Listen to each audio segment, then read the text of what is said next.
before the bad guys can get to me, they have to go through my entire squad, my entire enemy horde here.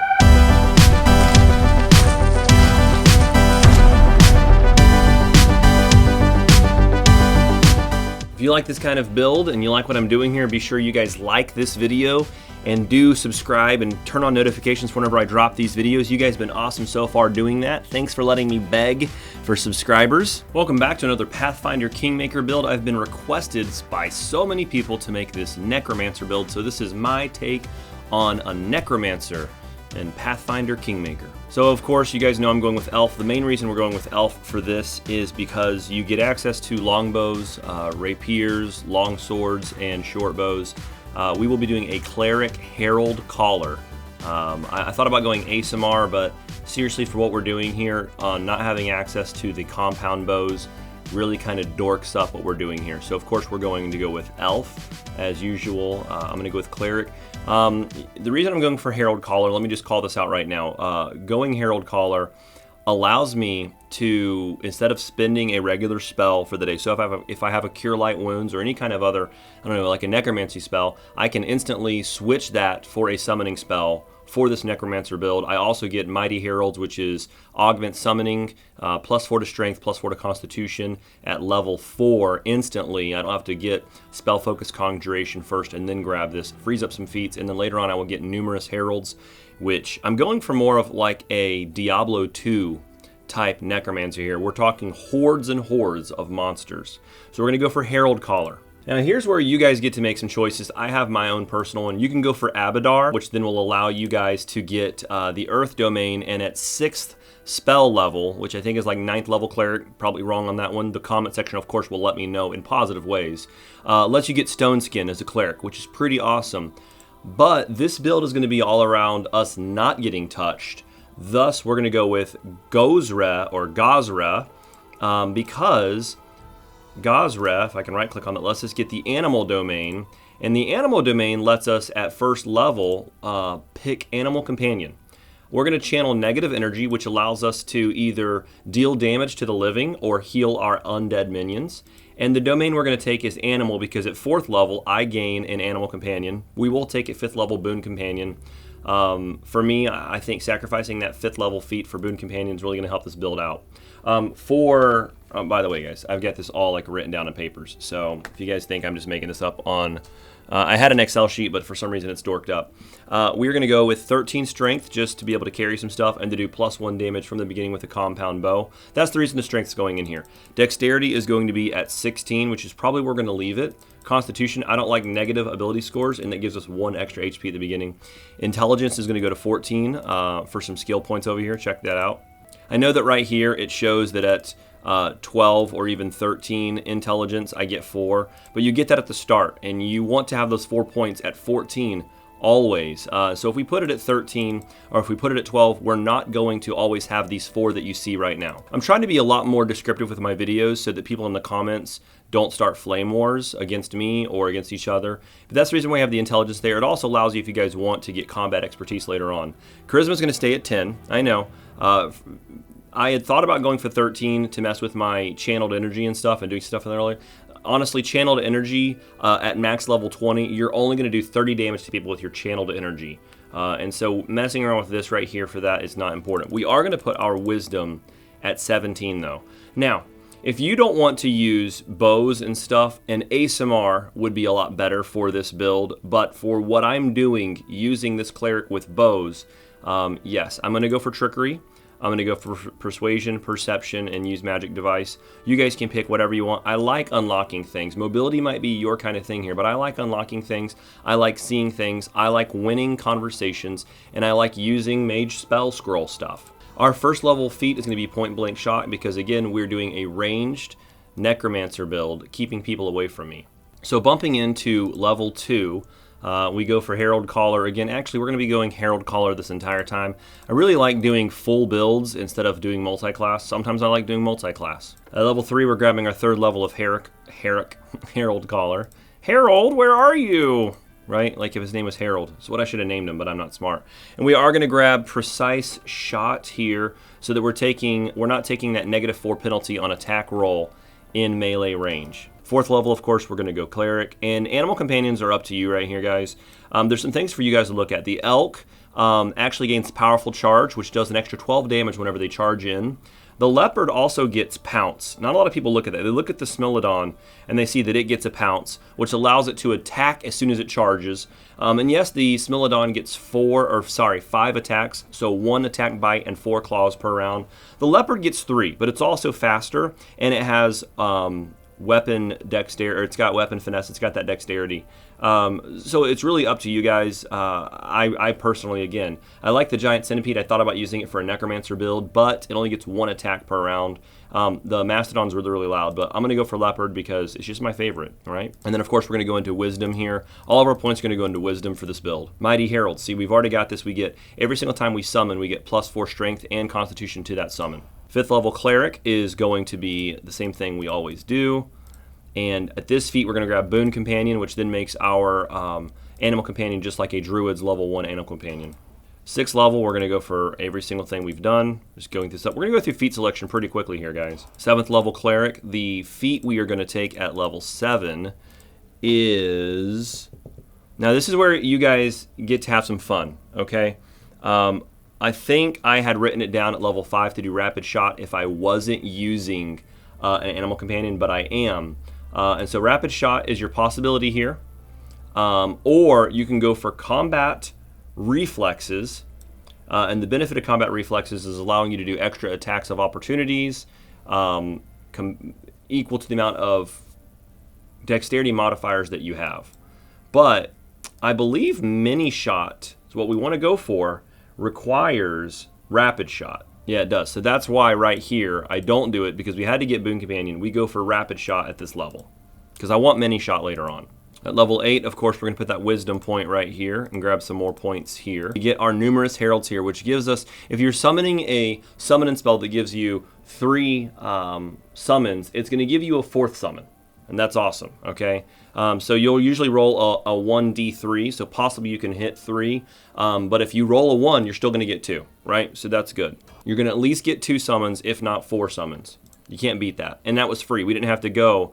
The only cost was we had to go for Herald Caller. At 9th level, we are going to take Mini Shot here. We talked about that earlier. We're taking Mini Shot. We actually have the base attack bonus now, and Mini Shot's going to let us launch 2 shots at the beginning of a round, doing double damage at the beginning of a round on these bad guys. On any time we do, it's not the beginning of combat, it's the beginning of any round. 10th level, we're going to go Cleric. Again, guys, we're going to do Cleric the entire time here, the Herald Caller. We're just going over feat selection right now. 11th level, the feat that we are taking here. This is where you guys get to choose. I personally go for Heighten Spell. You can do Extend Spell, but trust me, Heighten Spell here is going to be great because you can take that level 1 summon spell and put it as a level 2 slot, level 3 slot, level 4 slot, whatever. But Liquid level 1 spells are weak. Just bear with me the reason why we're going to use this Heighten Spell. You could use Extend Spell there for longer summons, but at this level, we are 11th level, so we've already got 11 rounds that they're out. So that is at least 1 minute and 6 seconds per summon that they're out. So if you get into a battle, you throw them out. We're going to go Wisdom here at level, what are we at, like 12 now? Yeah, level 12, we're doing Wisdom. Level 13, we get another feat. And that feat at level 13, again, is up to you guys. You guys can start dipping into Extend Spell here if you want to, or get an earlier Empower or an earlier Maximize. I'll be getting those later. But what I'm going to go for is Improved Critical. Where are you at? There we go. Improved Critical on the Longbow. Because we're being very, very ranged focused in here. We've got some ranged spells we can do, but we're going to let all of our summons be in front of us. And we're going to be using this ranged attack over and over. And I think we get 3 to 4 attacks per round at level 20, which is pretty decent. It's pretty good. Level 15, we are going to grab, I believe I go for Critical Focus here. You can do Critical Focus, right? Which is going to give you +4 chance to confirm an attack roll. But I like the idea of Clustered Shots, which will let you go through their damage reduction. So that's up to you. Is you're gonna apply all of this damage going through the damage reduction. So whenever you are at a distance, if you're fighting against somebody who has damage reduction, then that's going to help you out. If you want critical focus for a better chance to confirm your critical hits. That's up to you. If you want to go into your extend spell now, I don't grab that in this build. I do grab empowered later on, but for me at level 15, I'm grabbing clustered because I want to go through a lot of their damage reduction later on. Level 16, we're grabbing that point in wisdom. You guessed it. You guys are smart. Level 17, we're just going cleric again because we can. And the feat we're going to grab here at level 17 is not deadly aim. I'm not going for 2 extra damage points. That's not what we're doing. We're going to go for empower spell because on our 1d3 summon spells, this gives us a time and a half increased chance on those rolls. We're going to go for empower spell, which is helping us on that numerous summons already. 18th level, we're going to keep rolling with this. And the reason we're going for empower and the reason we're going for maximize is because if we can roll 1d3 maximize, then we're going to at least get 3. And then, so the feat we're going for here at level 19 is going to be maximized. And then, on top of that 1d3 empowered, we're going to maximize, on top of that, so we're grabbing the wisdom here, or the wisdom here at level 20. We're putting these all up to level 20. When we cast that maximize, it's going to give us at least a total of 3 heralds. You also add on that 1 from our feat, numerous heralds, or superior summoning, augment summoning, can't remember whatever it's called, superior summons. And then you also add an empower, which is going to give you 1 more summon or 1.5 more summons. That wraps up the build. Let's see how it plays out. The feats, the spells that we're going to be dorking around here with, you can buff yourself, you can buff other people. This is 1 target within friendly. But starting off at level 1, you will be doing a lot of summon monsters. And so for the first 3 levels, you will have 6-second monsters. So maybe you would be putting a lot of summons in your first. I hate how if I double click on this, it doesn't always go in there, but sometimes it does. I hate that. Can we say that? You'll be filling up a lot of these with summons and stuff, but I'm going to do it. It's going to take me a while, and I'll show you guys exactly what we're going to do with summons and other spells. I got a quick question for you guys right now. Usually I play a chaotic good character or something along those lines. I'm playing a chaotic neutral, I believe. Yeah, I'm chaotic neutral. So my question for you is, do you guys take the chest here? Let me know in the comments below, like, lawful evil, I say no distractions, she'd have our heads. How if you're being like, hey, I like money, I'm a thief, what do you guys do? I tell them I'm not going to take it, but I still take it. That's what I like to do. And then I try to win the persuasion check later on of we were keeping it out of the reach of the baddies. And I don't know if she takes it away from you or not at that point. With this build, again, you guys do know that I put points into trickery, so I'm able to unlock doors and all that stuff. This is a possible solo build, especially since you will have the animal companion to help you out for this run. So being able to go through and disarm traps like said traps will be disarmed, and then maybe having the problem is you can't keep the summons. They don't pay attention to you. They don't listen to you. Now there's one summon in the game you can get, which is a level 8 spell, change staff, but I don't have it because I didn't take plant domain. I wanted my animal domain. But all that it requires you to do is you have to have a quarterstaff, and then you will be able to summon a treant. Which I want to play around with that for a little bit. But I'm using use magic device. I can use these anyways, but maybe I can find some scrolls of change staff. That'd be pretty cool. Even your level 1 summons, now at level 1 they last for 6 seconds, but you can get rods of extend spell. Is one of the things that I don't agree with in the game. They don't give you like rods of trip that I know of, so it's like they're making it easier for, I don't know, it's just why make why put feats in the game if you're gonna give us rods that we can use all the time. But we're gonna let our wolf here take the damage for us. Remember, he's got better, he got toasted really quickly, so he's got 9 hit points. But with that still, it took them forever to get to me, and now my team's coming in, but they're already dead. That wolf has 9 hit points at level 1. He's going to be, by himself, he's going to get his butt kicked, that's for sure. But with this build, it gives us the ability, we have Summon Monster 1 here. In my spell book, I have 3 level 1 summon monsters, but I also have a lot of other buffs in here. And what we can do is we can trade out Divine Favor for Summon Monster 1. So at any point, if you realize that your summons are getting their butts kicked, you can summon in, as soon as it gets killed, summon in another one instantly. Showing you guys that here real quick, we're going to pull out a summon level 1 right here. The real benefit here is being able to summon multiple summons from different levels. They're going to go after this one dog here. He might get his butt kicked. Actually, he's dodging all those pretty nicely. I want your butt to stay over here. But these other goons, because now I summoned 4 of them in there, are going to swarm them while I can just sit over here with my bow, sit in the background, let all my summons go to town on people. Now again, guys, these are level 1 and level 2 spells that I just did there.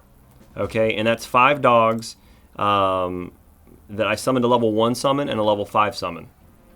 So with this, I wanted to show you this. I have our level 3 Animate Dead spell will give you 1d4 plus 2 undead skeletal champions, which can give you, if you're lucky, a roll of 6 skeletal champions at your 3rd level spell, which I believe is level 5, for you to cast that. So when you hit level 5, you can cast this spell. And it'll give you a possibility of hitting 6 skeletons summoned. But we heighten that spell, and we can cast it as a 4th level spell, a 5th, a 6th, a 7th, and I believe at 8th level, we are able to maximize and empower this spell, which is going to guarantee us 6th plus more. So one of the fun things is since we have numerous heralds, this level 3 spell at level 8 and at level 9 will actually give us 9 undead, awesomely beefy champions right here. Check this out. Animate Dead, we're going to cast it right here, and that should give us 9. Say 9. It's the German word for yes. Okay, so we've got 9 animated skeletons there. That was a level 9 spell. Now, here's the benefit of this whole build, guys, is I can, again, at any point, I can summon any of these other things. I can choose to summon this level 9 monster or to summon a different type of monster is what the thing is. So this spell here I have, which is Overwhelming Presence, I can click that and actually choose another monster or do Inflict Critical Wounds Mass. So I was going to use Damage Living Negative Energy, but it only does 30 damage to each individual, which is not that awesome. So I didn't, and that's at maxed cleric level, so it's not worth it. It just doesn't do the damage you thought it would do. So that's why we work on this Inflict Critical Wounds. I don't have critical wounds set as any things. I have healing things. I have, cure moderate wounds. I can click on that at any point and inflict moderate wounds mass. Okay, do an area of effect damage spell just like that at any point. But the real creme de la creme of this crop here is we summon this level 9 Animate Dead. We can summon the same spell as a level 8 spell, right? Right here. Those guys are already going to go to town. Those level 9 guys. This was level 8, and it gave us 1, 2, 3, 4, 5, 6, 7. It's the same spell, okay? It's the exact same spell, just in a different spell slot, so we can keep summoning these over and over and over. Now I'm going to cast the 7th level of it. They're just going to go in there and hoard it all up, okay? So there's more of them. I'm going to cast the 6th level spell. And yes, having Quicken spell here, but just look at the horde of monsters that I'm casting. There's the 6th level spell. Let's cast the 5th level spell. We let they've already gone through it all. But I've done the 9th, 8th, 7th, 6th. Now there's the 5th level spell. Let's do it as a 4th level spell. Let's do it as a 3rd level spell. Look at all these crackers. Look at them. We're going to break the game here real quick. So there's the 3rd level spell. Now, 2nd level spell, I can still do Summon Monster, and I can summon 3 extraplanar dogs, right? We're just going to go through summoning all of this stuff right here. You can have way too many guys out here. You can easily break the game. You can do, of the same spell level, level 9, I can do some more spells that give you multiples. Let's go for the 1d4 plus 1 Bogeyman. Boogeyman. It says bogey. We're going to do the 1d4 plus whatever Bogeyman spell here. We have 2 of them came out there. That's fortunate for us. Great for this video. It looks awesome. Here we can do some more Axamites. Always go for the 1d4 plus 1s or whatever you can get that's a plus. Don't just do the one guy. Yes, having a Frost Giant is awesome. We're talking about multiple guys all hitting at once. Before the bad guys, and this is again only my 8th and 7th level major spells here, before the bad guys can get to me, they have to go through my entire squad, my entire enemy horde here, okay? Now I've got a lot of dogs over here. The whole point of being able to, the whole Necromancer part of this is, if I want to heal, I can do a heal mass, but I can also change this instantly into inflict critical wounds. It would do damage to all the bad guys, but it would also heal my undeads, okay? Inflict critical wounds in the Axamites have a lot of spell resistance and stuff, but it would actually do damage to all these bad guys, and it would heal my undead at the same time. And that's the whole point of this being the Necromancer build. There's so many summons. You could do this with any other build. Honestly, you could do it with the Druid if you're going to go for all of these, you know, kind of summons and stuff like that. Just keep tossing them out over and over and over again. Extend spell would be great because you would actually be able to last longer with these spells. But having this amount of spells summons out all at once is crazy powerful. It's one of my favorite new builds, is having them all in front of me doing damage, and I don't have to worry about it. I mean, we're talking about being able to constantly summon as many elementals, as many undead, as many whatever as we want. But being able to damage them, the bad guys, with inflict whatever wounds. The cool thing is you can also cast spells like Serenity on the bad guys, which makes them take damage whenever they're trying to attack your minions. So checking this out, let's cast a really low level, let's cast our level 3 Undead Animate Dead spell here. And then I want to, on the bad guys, I actually want to cast Serenity on them, which I believe is a 5th level spell. Serenity makes them take damage every time they try to harm any creature. So not only can you cast out your undead swarm, your horde of whatever kind of monsters you're summoning, because you can probably get at least 3 of them per level. Summon elemental, summon monster, and summon undead per level. You can also debuff the bad guys from a distance. This Serenity, I'm going to cast it right here.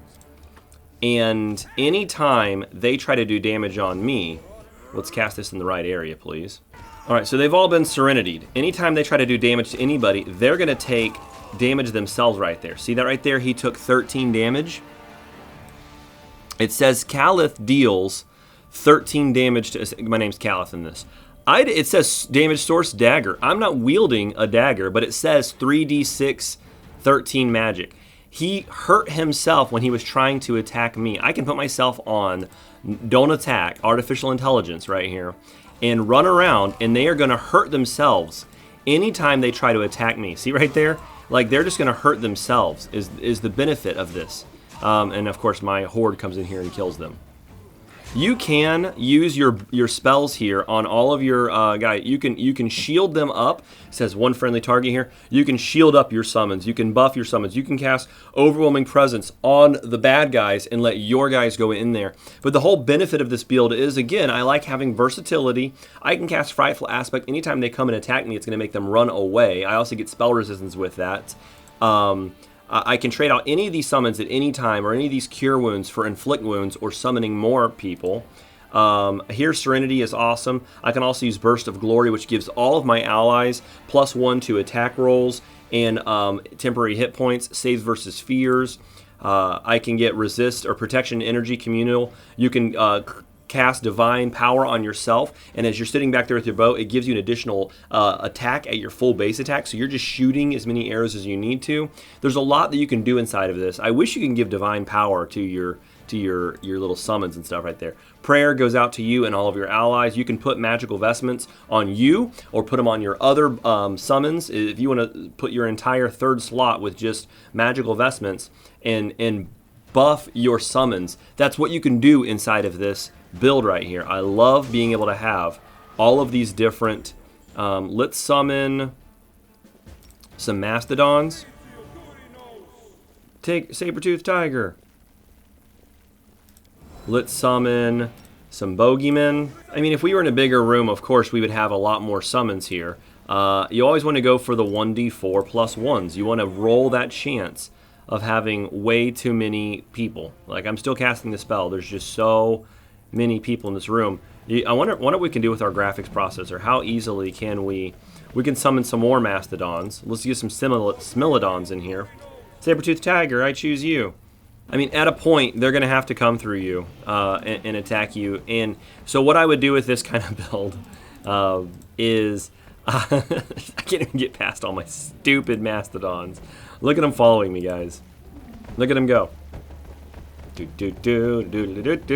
So let's say you've got out your level 1 dogs and you've got your spell slots all are summons or whatever, and you see that they're about to kill your summoner, they've done a lot of damage to it, summon another one.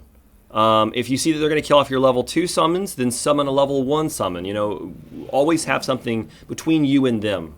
Is the benefit of this build, is having those level 1s between you and them is just what you want to do. So let's summon some level 1 monsters, and let's summon some level 2 monsters. And that level 1 monster is going to run in there and get his butt kicked, really, because I'm just he's overwhelmed right now. But as he starts doing damage, they don't even see me. I'm going to summon in my level 3 monsters, level 2 monsters finally come in there. So they're now going to have to go after these guys here. They killed off my first dog. I'm getting my next level of monsters ready, which is going to be 1d4 dogs. So they still haven't gotten to me, and my other 3 dogs that are alive after the first dog are right here. I'm summoning in my level 3rd spell. They caused fear on my doggy, but he's still over there doing some damage. These dogs here are going to go in and do some more damage, right? There we go. I made them. You have to click every now and then to make them go in there and do some damage. But as soon as they start killing off one of your summons, just summon in another summon, right? So I've got 4 guys left. They're over there. They're kicking butt and everything. And those guys just destroy everything. You stay back behind all your summons and let them do the work for you. And that's the whole point of you taking your point blank shot and your range shot, because at some point you will run out of summons, and you know, you still have your leopard or your animal companion over here, and he can take some hits for you as well. He's a beefy little train is what he is. Here I just want to show you guys running in here and doing a mass inflict light wounds on these guys. It might do like ID4 on them, but this is what I want to do right here on these bad guys. Cast this, take some attacks of opportunities, hit them all for 24 damage. This guy's still alive. Look at this little jerk here. But being able to do the inflict light wounds is the kind of necromancy part we're looking at. I enjoy this build, and I do want to test it out in a higher level area. Being able to go through and just cast summons over and over and over again per rest, letting them do all their summony kind of things. Very, very powerful, buffing them up and buffing up my animal companion. So thank you guys for watching this video. I appreciate you very much. I'll be posting more videos, at least 3 a week, not 3 a day.